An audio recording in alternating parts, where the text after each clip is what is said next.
Hello and welcome to another episode of PsyWicV. My name is Huy, and in the previous episode, Dr. Vo and I touched on 5 tools in marriage. And to continue that, in this episode, we want to discuss about 5 values that will help you build a successful marriage. Let's go.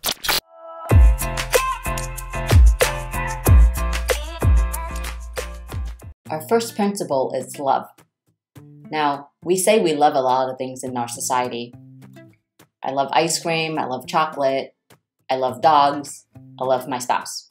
And really what we mean is a love that is an emotional love, an emotional experience that is felt. What I'm talking about in terms of love in a relationship is a certain level of commitment that comes with passion and emotion, and a level of commitment that isn't oftentimes thought about. Understanding what love really is will allow that foundation for your relationship. Value number 2, commitment. In Western society, we overvalue the concept of romantic love. There's nothing inherently wrong with it, but it's just one dimension of love. Romantic love is a result of a cocktail of chemicals in your brain. The love cocktail is prevalent in early stage of relationship, but as the relationship progresses and grows over time, the love cocktail fades. In successful marriage, couple makes conscious decision to love their spouse, even when they don't feel like it. They choose to love and not just fall in love, and that's commitment. However, that does not mean that the spark of romance is quenched for long married couples. There are ways and opportunities to keep the fire going. It just means that your relationship will transition to a different stage in which commitment, even when you don't feel like it, will help carry your marriage through hard times. Our third principle is respect. That means we're putting other people before ourselves. I can understand that couples come into conflict, and sometimes there are concerns that you may need help addressing.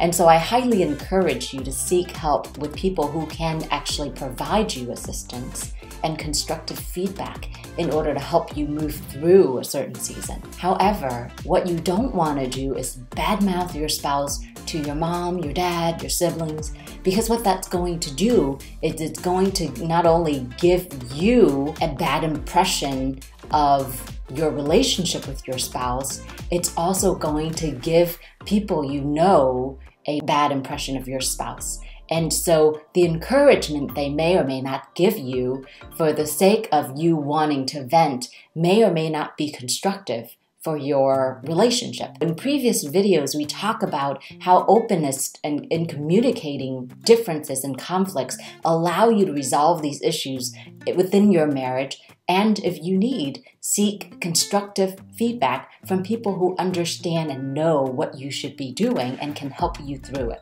Also, along with respect, we want to respect that we're all different people and that we all have different interests and goals in mind. We want to give each other the opportunity to be able to develop those abilities and make decisions in the relationship, even if it means we may not like the decisions that are made or being made by our spouse. The best thing we can do is talk about how those decisions impact both parties and move on from there. Respect allows people over time to build a certain level of trust. Value number 4, forgive.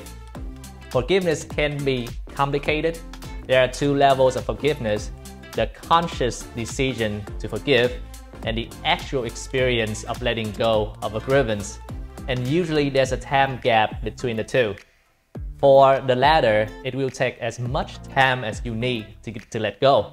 However, we can always make a conscious decision to forgive and not bring up past issues over and over again in the relationship. This is called kitchen sinking, and it's one of the proven ways to make a difficult conversation even worse. Do not keep score.